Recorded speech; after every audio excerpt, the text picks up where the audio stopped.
So the next item for today is live load, and live load is typically referred to as occupancy loads. And look at the name. So basically, the live load is function completely of the occupants, and it does make sense, right? If I use this floor for dance floor, or for for classes, or for residential, it makes sense that I need to change the live load requirement. So you will see, uh, probably I'll skip this one for now, and then I'll come back. This is where the code stay is like started, but I'm gonna skip this one for now. I'm gonna go to the next one, and the next one is simply the code here is trying to give help for designer and engineer to tell them, when you design a specific floor for a specific occupancy, here is what you should consider. Okay. So in that code, I want all of you guys now to look at your downloaded version of the code, the ABC 2019. And guys, remember, kind of very annoying, if you don't run the VPN client, uh, the PDF file will give you an error.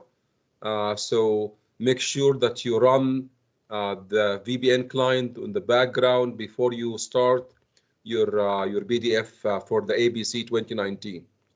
So on the 2019, and probably I need to switch myself as well to the code.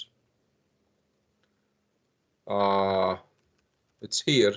So this is I have here my own version of the 2019 on my computer.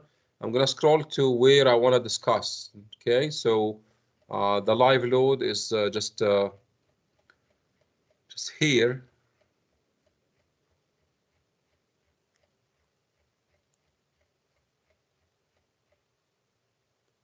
Okay, here we go. So this is this table 4.1.53. In my slides, I did not include the entire table. So guys, please go ahead and maybe snapshot them, maybe print the entire table, because we are going to use this table to find what is the uniform load requirement on floors and roofs. Okay, so the table is not very difficult. The table is very simple. On the left, or the first column, it gives you like some occupancies, and then on the right, it tells you the minimum specified live load. This is the first one. For example, if you are a designer and you're trying to design a floor which will be used for a dance floor, okay, a dance floor. So what is the minimum live load requirement? Is simply the number is here. You can see dance floors is here, and then you need to use 4.8. Okay, and you can see, I don't want to spend lots of time on that. You can see the code is doing the best to give the engineer or the designer some help. So we're trying to list as many occupancy as the engineer may see in their maybe design live.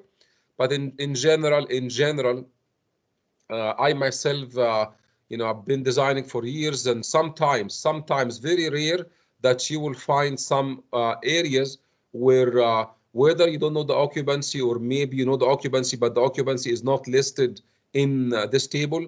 So there could be also some challenge on how to find the live load requirement. And I hope you guys can imagine, if we just delete those 2 pages from the code, how our life would be difficult. Okay, so you can see here on this page here, I have one full page of a table, and then on the next page, there is a continuation and the rest of the table. I'm asking you, what if we delete those 2 tables? I can tell you, you don't feel it maybe, but if we were to simply delete those pages from the code, our life as a designer or engineers will be super difficult. Remember, guys, our design has some consequences. If we, as a designer or engineers, do the design, and our design fails and there is some fatality, we are responsible for that. Okay, so I cannot imagine that one is going to design something and there is no guideline of what should be the minimum light load. However, once the code give us those number, all we have to do is just stick to this number. Those numbers, we need to use them, and that's kind of secure us from legal action against us. So if we were to design, for example, a church, and we used 4.8, for example, look at this. So I think church is here. So church is here. So if we use a 4.8 kBA to design a church, and then something happen, you know what, like we already follow the code, and let's say assume that all our steps are correct, including structure analysis, including the design, it means we are not. It's just a situation where it thinks something went wrong and we're not responsible. Okay. However, if one engineer or designer decided to the design a gymnasia or museum or one of those occupancy for a number less than 4.8, let's say 2.4, guess what happens? Okay, so what happened is simply he or she will be in trouble, because if the live load exceeds the 4.8, then and the building fails, then it means he never stick to the code, and I think there will be kind of a legal action against him or against her. So you can see things are kind of a straightforward, not really super science. You go on the left side, you just find your occupancy, then you hit right and look at what is the live load requirement. And that's why, guys, I have here a kind of a exercise for you, and let's try to do it together. And take a minute, and please find the requirement for the live load requirement for stairs, mechanical rooms, storage, residential, and then roofs. Take a minute, find the live load requirement for the following occupants. Most of them, they are straightforward uh, because simply you just go to the table and pick it right away. Mechanical rooms, storage, residential, and roofs. However, stairs is kind of a little bit tricky, is not explicitly mentioned, but you guys can figure it out. So I'll give you a minute, and then we'll come back and ask you for some input.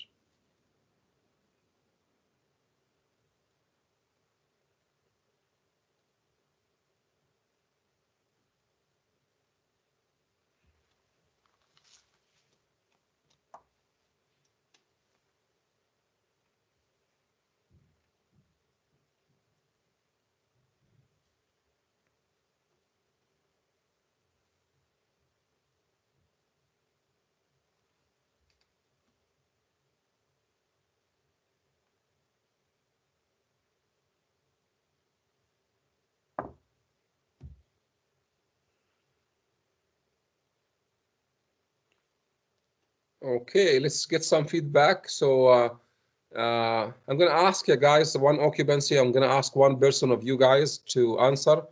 There are some very quiet individuals in my class, and I don't want them to feel that they are left over. And I know some of them, they are shy. I myself, like if I'm in my class, I'm very, very shy person, not as a teacher. Okay, so let's see. Do we have Anthony? Anthony, is he in my class? Is he attending? Anthony? Okay, so let's go with Ariana. Ariana, could you please unmute yourself, and if I ask you what will be the minimum live load in your house? Ariana?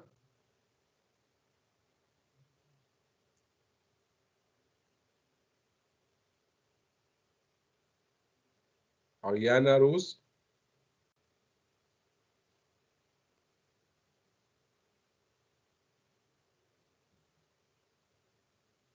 That's too shy, by the way. Okay, okay. Next is, can I get Ben? Ben?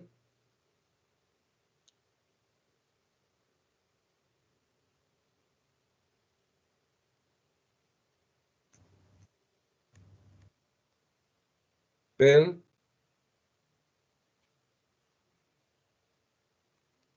Can I get Baharat?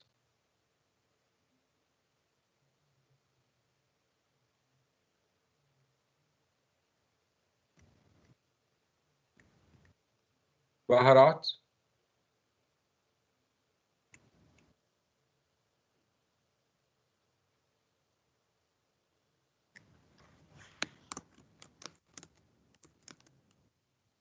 Okay, can I get, I think, Brody, are you there?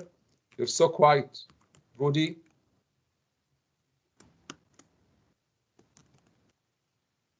Okay, next is Colby.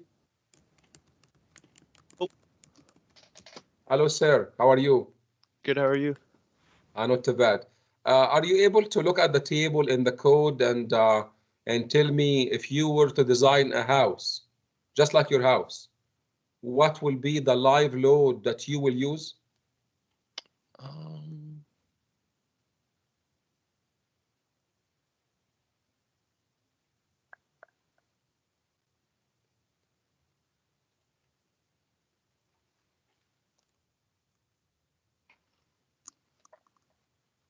Sir, are you looking at the code? Are you looking at the code? yes. So the code is on my screen, by the way, so you know. So the Okay. code is on my shared screen, and my question is, if you were to design a house, okay, what kind of live load that you will use to design the floor of this house? Okay, I'm gonna scroll down and see if you're able to figure it out here. Is it somewhere you see? Maybe 1.9.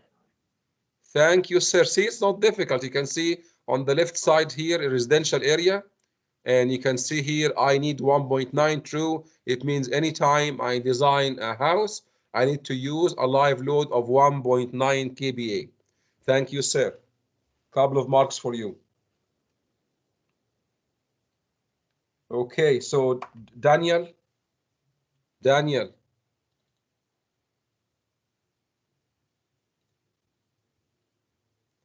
do I have Daniel? Okay. Do I have Diego? Mr. Diego? Yes, sir. What was the question again? So the question is, what is the minimum live load requirement for the occupancy shown on my slide? So on my slide here, I ask for the following occupancies. So here I'm asking for, how much we use for designing stair, mechanical rooms, storage, residential roof. So we already answer residentials. Okay. So if we were to design a house, then we use 1.9 kVA. Next one is stairs. Can you tell me if you were to design a stair by looking at this table right now? So we have a table here, okay? And so this table is supposed to 1.9. tell us, excuse me? 1.9 Sir, where did you read that? I'm not asking about the house. I'm asking about in stairs, in stairs. residential areas, in stairs and dwelling units. Uh, you know what? You know what? You're true. Thank you so much for pointing this out. This was one of my discussion point is uh, stairs in your house is different from another stair, and I will show you how. So the stairs in Sate is different from the stairs in your house. 100% what you said is right. If you were to design stairs in the house, then you should use 1.9 as well. However, if you want to design stairs in Sate, not in your house, not a single dwelling unit, okay? So in this case, what do you think? So my question, I have to be specific on my slide. I will impose my question one more time. My question is, when you design stairs, not in single units, in, for example, Sate or a multi-story condo building, what do you think? How much should we use for that? I think it has to be higher, but I don't see the value.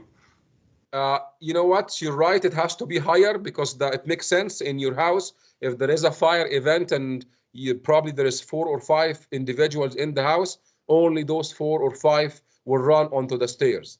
However, if you are in Sate and there is a fire drill or a fire event, what happened? Everyone from all the classes will run at the same moment on the stairs.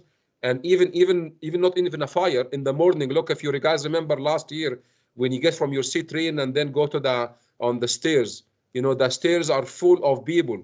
For sure, it will be more than 1.9. But I'm asking you, from the table you see right now, is there anywhere you can tell how much on, say, stairs?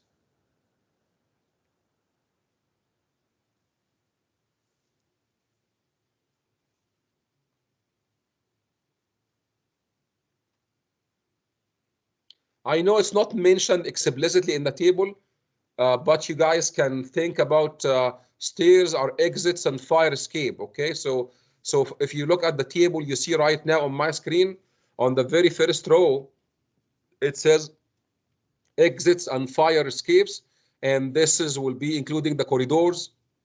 Let's say you are in a multi-story building, and you know, yes, inside the unit there is only few individual. However, the corridors and the area front of the elevator and the stairs, everyone, in case of fire event, everyone will use those corridors and the stairs to exit the building, and that's why we designed them for a higher value, 4.8.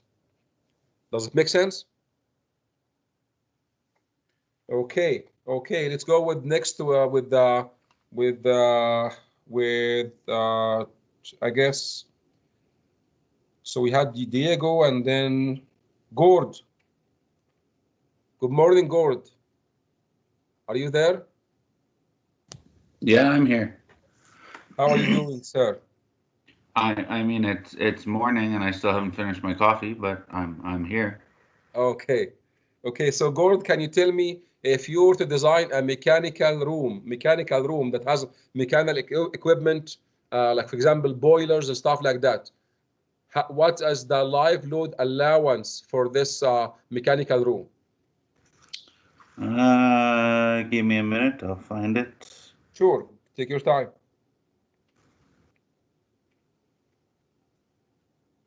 3.6. Thank you, sir. 2 marks for you.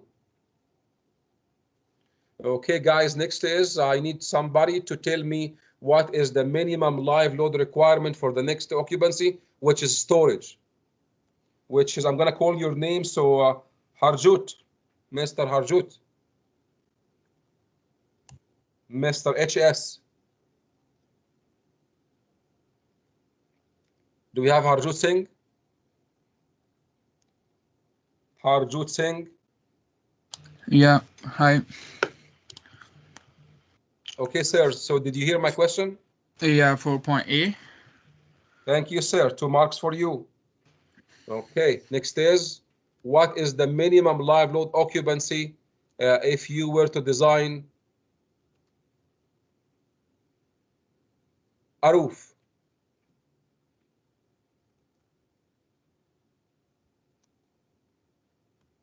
One. Okay, so, okay, thank you, sir. Thank you.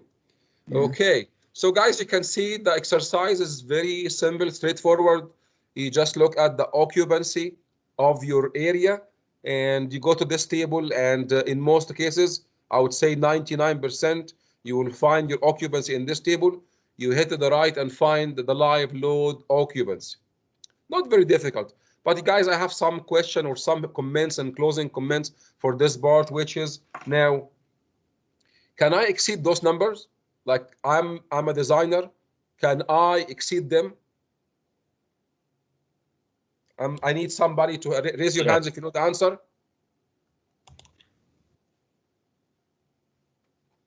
Yes, you can. Those are the minimum requirements.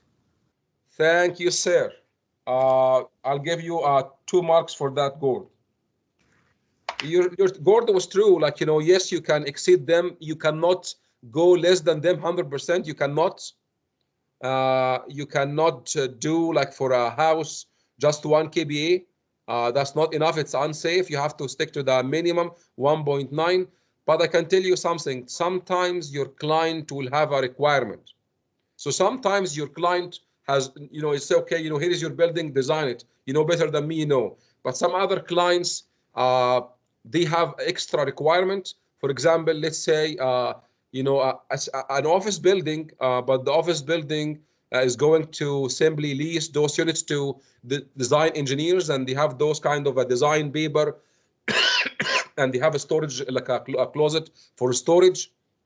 And if you check the table, you will see when we design office buildings, we need to use minimum of 2.4. Maybe the 2.4 is not sufficient for the client requirement, and we can always exceed that.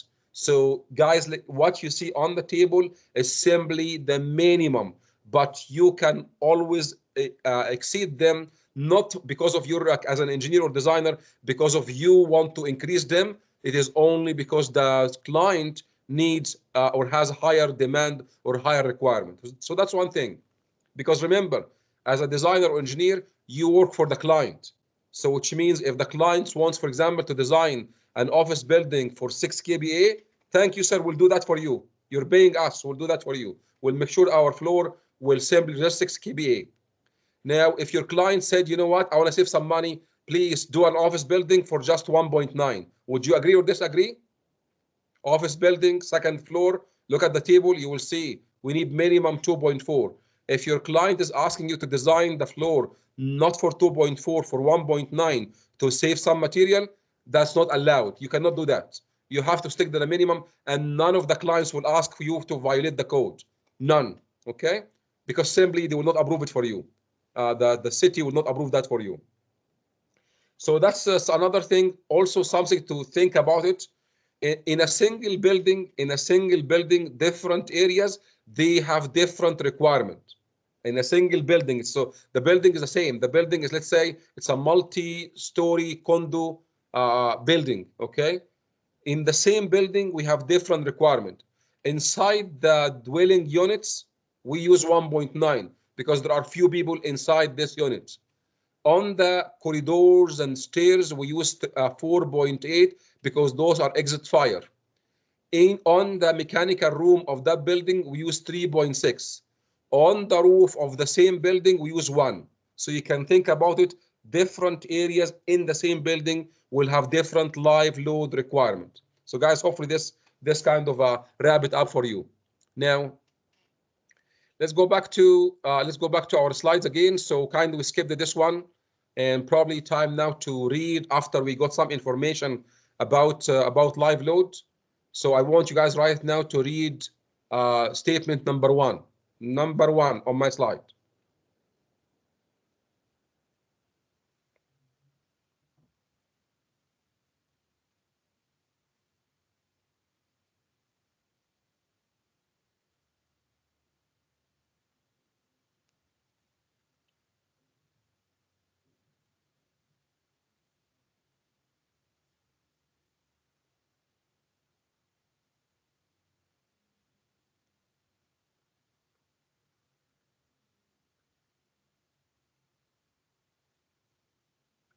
So guys, number one is not really anything super science. It just tells you what we said already.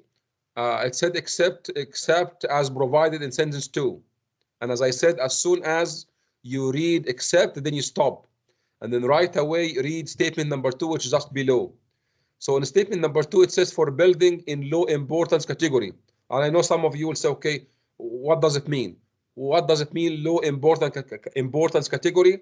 You just have to be patient until probably in like next class. Our building, they are not of the same importance. Some of you may think, you know what, all the building are of the same importance, but I can share with you something, and you will know in more details in next class. Not really. Not all the building, they share the same importance category. And probably I can give you an example. What do you think about police station?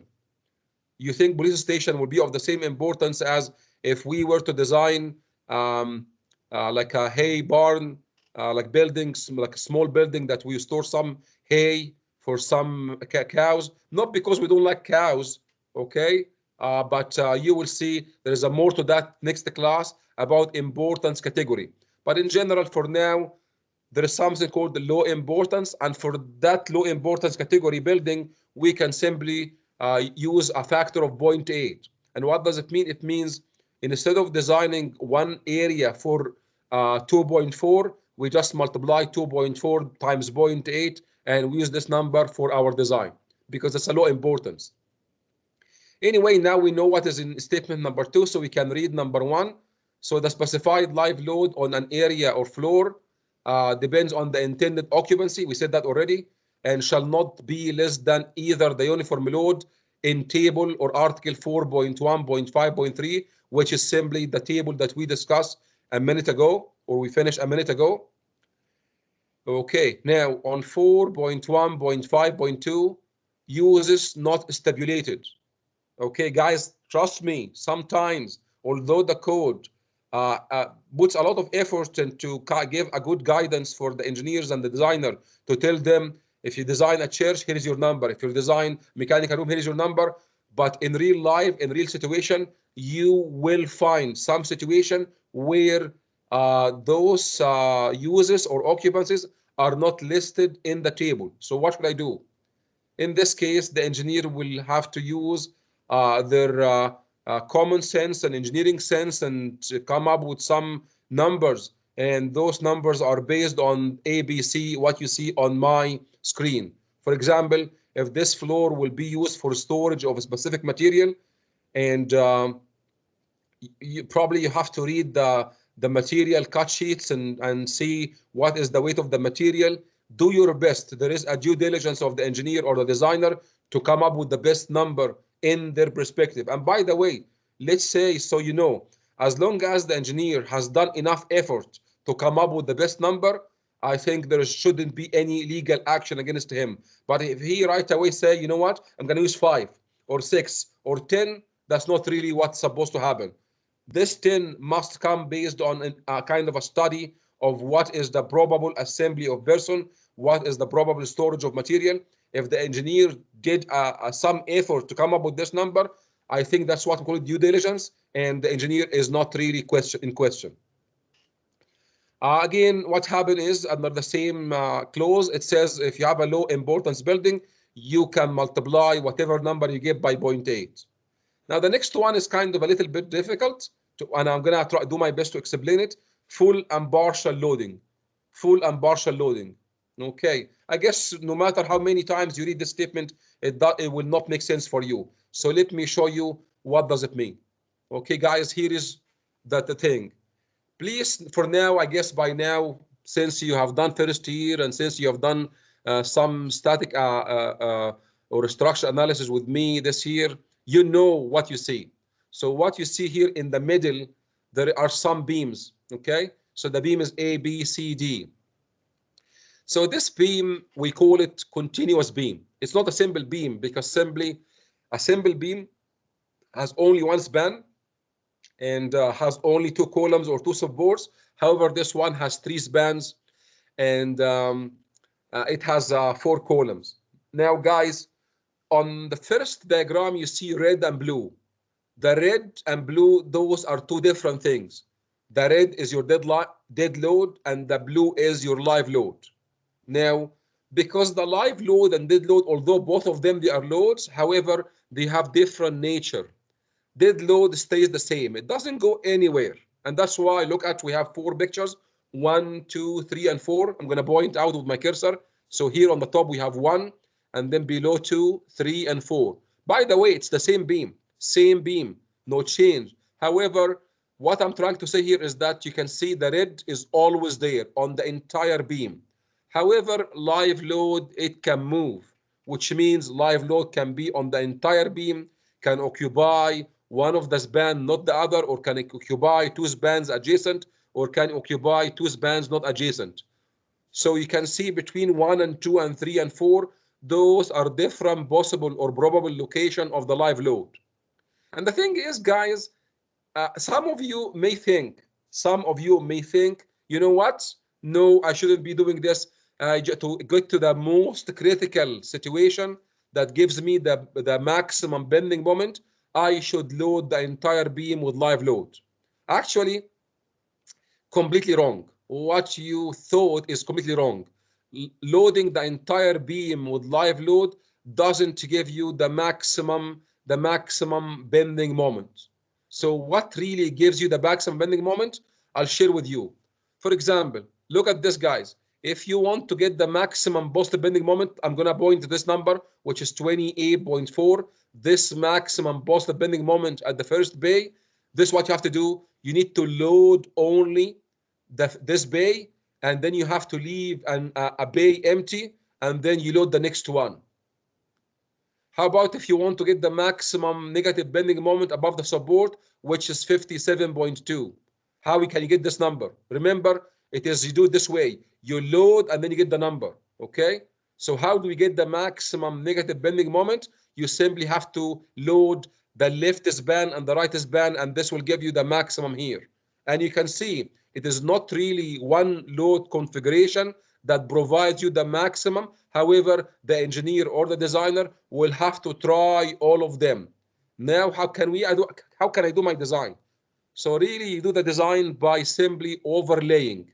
So you can see here, so this one diagram corresponds to this kind of a load case. I'm not going to call it load case. I'm going to call it load configuration.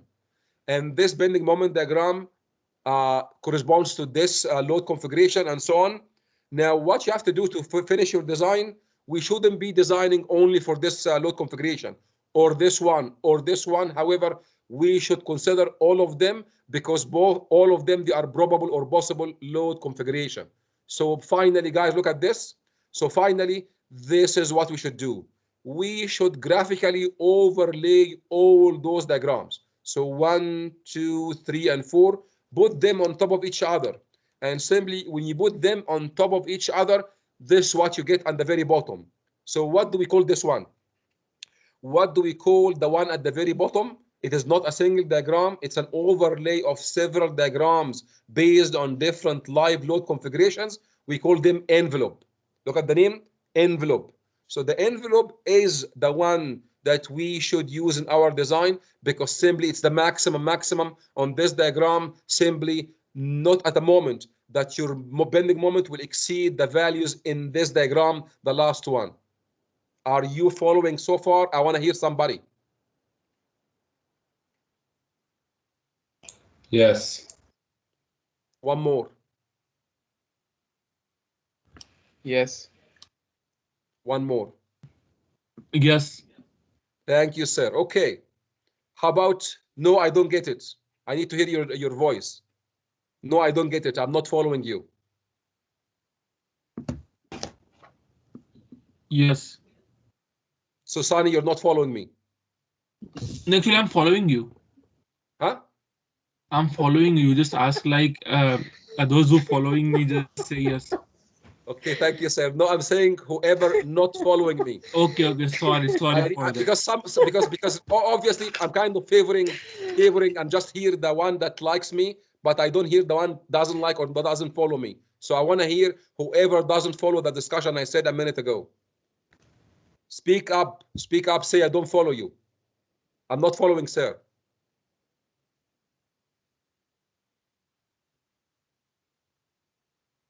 That's honesty that people don't want to give you. You know what? To be honest, like let's say, like don't be scared. Like, you know, I'm not really superior to you. We are in the same boat. So please, I'm not gonna bite you. Just tell me. I'm not following. Okay? And don't be shy. Don't be shy. Like, you know, there's no point of being shy. Just say 50-50, Nicholas. Thank you so much.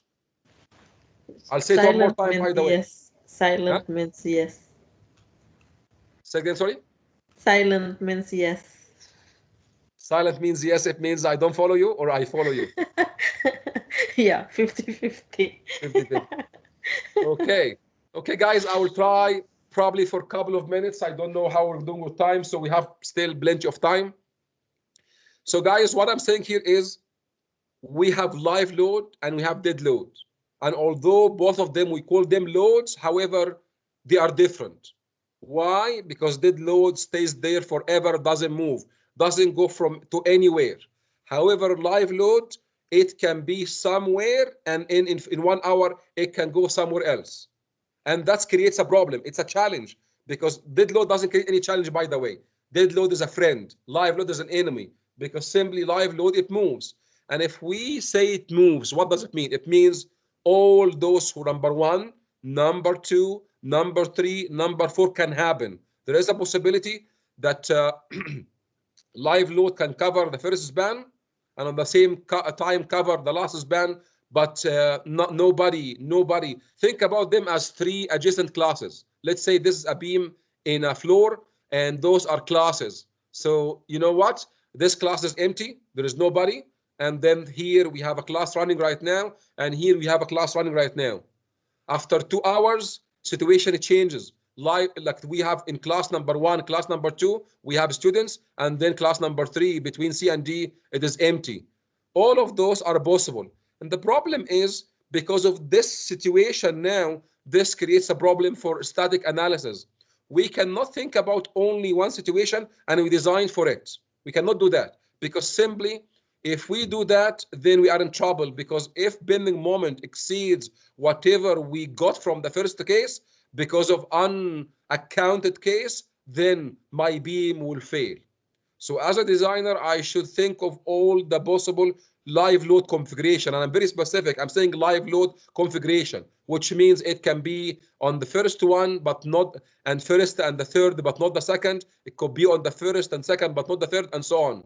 Now, guys, if you can, by the way, so, you know, this is a matter of feeling, okay? For example, look at number 2. It's kind of easy to feel number 2. Number 2, if I simply load the left span and the right span of one support, guess what? It means I will bend my beam so much about this point here, and I will get the maximum negative bending moment, okay? Maximum negative bending moment above the support, which is 57.2. If you load this only one span and then leave the left and right empty, guess what? We get the maximum bending moment in this span, okay? Same, for example, what if I want to get the maximum negative bending moment above point C? All you have to do is load the left span and the right span, and you will get the maximum negative bending moment. Finally, guys, should I design for the first bending moment or the second or the third or the fourth? The answer is you design for none of them, because simply one of them will give you maximum only at one section. For example, the first one will give you maximum where you see the star, and then the second one will give you maximum above the support and so on, which means finally, the answer to this is you overlay all of the diagram on the same diagram, which is the one on the bottom. So the one on the very bottom here, which I'm pointing to right now, it is not a single diagram. It's an overlay of 4 different diagrams. And every one of those diagrams corresponds to one live load configuration. Then the last diagram, we call it envelope. It is not based on one load configuration. However, all of them overlaid on top of each other. And this is the one that I should use for my design, not the ones above. Because simply envelope, it means maximum. It means there is not a single case where the moment will exceed the number in the last one. Are you following? Can I ask? I think I had Nick, he said 50-50. Does it make it any better when I said it one more time, Nick? Can you tell me your number if you're shy? Now it was 50-50. What number you have right now? 60? Thank you, sir. Okay, good. Okay, so let's see what we have next. So we talked about like live load, partial, and full. So you have to, again, as a designer, you have to think of all probable, live load configuration, not only one, by loading the entire beam with live load, because simply that's not the most critical one. Now, there is, I think this will be the last topic I'm going to discuss today, last topic. And I don't think it's going to be super difficult because I'm guessing by now, probably Corwin hit this point already. Okay, so there is sir? Sorry? Can I ask question from the previous topic? Absolutely. Yeah, this you give us this for possible calculations. So do we do all this? Do we do all this manually, or the Safi can do it for us? Safi, thank you so much. That's a really good question. The software, I mean, I've never gone through this one, but probably I should.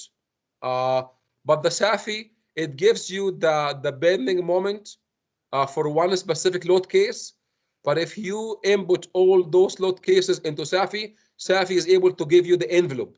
So it tells you the maximum, and it will draw a similar one to the right. I guess, guys, since we're talking about this one, let me prove it on the spot for you. So please be patient. I will simply show you on SAFI because it's going to take 1 minute to do that. So I'm here. I'm going to, say double click on ME. Next, please. Okay, one more time.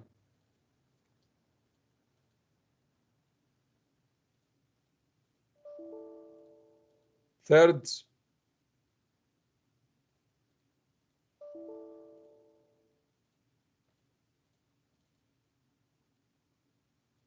Come on.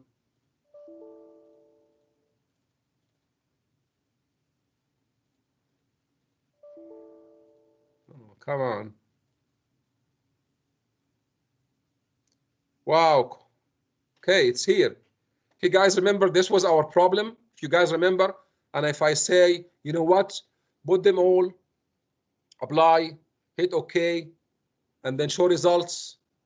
So that's the deformation for everything. However, watch this, please. If I click here and I say member internal member forces, and if I hit this guy, and I say, for example, MZ, when you look at this diagram at the bottom, this is not really a single diagram. Do you see that? Do you see that this is not a single diagram? This one is more than one diagram, but the outline, the exterior ones, is the maximum. So you can see this number, or this is maximum negative, and this number is maximum positive, and you can see it is not a single. You can see the diagram doesn't meet at the same point. It means it is an envelope. Let me go to this picture here. You can see when it comes to envelope, the envelope simply it doesn't meet at the same point, because simply, for example, on the negative, this bolded one, simply it overrides anything that's dashed, because simply it's more than anything that's dashed. Okay.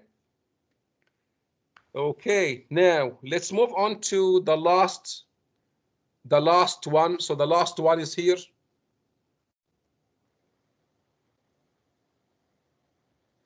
So guys, the last one, as I said, probably my job will be a little bit easier. And I'm going to talk about something called tributary area, or typically we say trib area or trib width, which is simply tells you how much a specific beam is taking care of your roof or floor. Okay, let me give you an example. Let's say what you see on my screen is a 3D picture. You can see there are some beams, and then there are some columns and footing and slabs. And then in blue, what you see in blue, those lines in blue, those are the center lines of your beams. So here in this picture, we have 3 beams. One is called edge beam number 1. Look at the name edge beam. So it's on the edge. So there is no slab on this side. Edge beam number 2 is edge because there is no slab on this side. However, this beam in the middle, it's a central beam. Now, let me ask you, when we think about the beam in the center, how much does it carry from the floor? Okay, so the answer to this one is simply, you need to find the center line. So in red here, that is the center line between this grid line and this grid line. So if this distance is 5 meters, so from here to there, it is only 2.5. You do the same thing from the other side. Between center beam and edge beam number 2, you put a line in the middle, which is the center line. I'm sorry, the center in between the 2 grid lines. And simply your central beam will carry the load, will be responsible for taking care of the load from this red line to this red line. For example, if we say that from grid line, this grid line is X, and this from this grid line to this grid line is Y, so the trib width 4. For central beam, you take X over 2, which is from here to there, so this X over 2, and then you take Y over 2, and your trib area or trib width will be X over 2 plus Y over 2. How about the edge beam number 1? So the edge beam number 1 will take care of the load from this floor, which is X over 2. How much? X over 2. Grip beam, edge beam number 2 will simply take how much? Y over 2. Okay? For example, if the X is equal to 6 meter and then Y is equal to 8 meter, if this is equal to 6 meter and this equal to 8 meter, so edge beam number 1 will carry half of 6 will be 3 meter. Okay? How about edge beam number 2? So 8 divided by 2. So simply this will be a 4 meter. How about the beam in the middle? We'll take from this side 3 meter and from this side we'll take 4 meter. So which means the trip width of your beam, central beam, will be 7 meters. Now, why do we discuss trip width? Because simply when time comes to estimate the load on the beam is not supporting a 1 meter from the slab, is supporting let's say 7 meter for the central beam, and that's why we will have to multiply the weight of the slab times 7 meter, okay, which is the trip width of the central beam. If we were to design the edge beam, it doesn't carry as much as the central beam does, and it will carry only 4 meter, which means I'm going to estimate the load on the slab per square meter and then multiply by 4, which is the trip width of your edge beam number 2. Are you following? Again, if you're not following 100%, don't worry, because you will see we will have to go through this again and again and again through our class. Okay, so don't worry so much. What I want today is to show you the meaning of trip width. Probably because things here are very dry and there's only symbols, there is no number. You're not following 100%, but trust me, when we start our beam design, I'll give you kind of a numerical example on this topic one more time. Okay, let's see. So obviously we're done for today. Guys, a couple of things before I finish. Number one, I have, because I know that my PDF file for the deadline and live was kind of poor resolution, so I kind of compiled another PDF with a better resolution, and it's now available on the D2L. So if you have loaded or downloaded the PDF, before or this morning, please get rid of it. Get rid of this one and download the new one with a better resolution. Also on the D2L, as Hamid asked on the first class, to have kind of material going forward. So I have already the material for tomorrow's class. It is available on D2L, but because I don't want to provide so many documents which will be more confusing, this one, the next one, is supposed to cover snow load. I'm not done with it yet, but we have enough material for tomorrow, okay? And that's why I said not complete. If you notice the name of the file, I said not complete. You can download, but once I finish all the material, I will download a one full document for, for the snow. Okay, so be ready to re-download this one more time when I finish my job. Okay, any questions so far? We have 4 minutes. 4 minutes. Okay, we have Muhammad. Go ahead. Jayli, do you have a question? What's that? Can I ask about the assignment? Sure, go ahead. In the last question, it's what is the redundancy of the system? Can you kind of explain that question? Okay, great. Okay. Okay, guys, here is my, my assignment.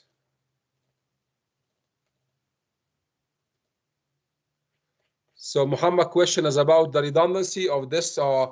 I said before, guys, the redundancy, what you have to do is, number one, you have to count the number of unknowns. And the number of unknowns are the number of reactions. And the only way to find the number of reactions is to identify the type of the support. On the right side, on point E, there is a fixed support where you get 3 unknowns, 3 reactions. And then on the left side, which is point A, it's a hinge where you get 2. So how many, Muhammad, how many total reactions or unknowns? Yeah, we have 5 unknowns. Thank you. So we have 5 reactions, and remember, reactions are unknown at the top before you solve it, right? So we have 5 unknowns. Now, we need to know how many equations, equilibrium equations available for us. And this is very simple. You have to find how many pieces or parts your structure has. Look at this.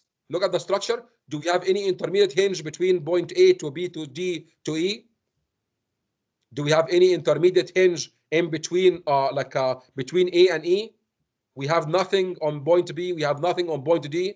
Okay, which means how many bases or bars this structure has? Muhammad. Yeah. So How many? so we don't have enough equations, but isn't that question kind of the exact same as the, is it determinate or indeterminate then? Exactly, it is. That's what I'm saying, because determinate structure, they have zero redundancy. They are not redundant. We don't have any, right? However, indeterminate structure, because we don't have as many equations as the unknowns, it becomes redundant or indeterminate. Okay. So my question here is, what is the degree of the indeterminacy? Okay. All right. Thank you. Okay, sir. Thank you so much. Any other question? Any other question for today? We have 1 minute. If you have no question, I will see you guys in 10 minutes. Thank you.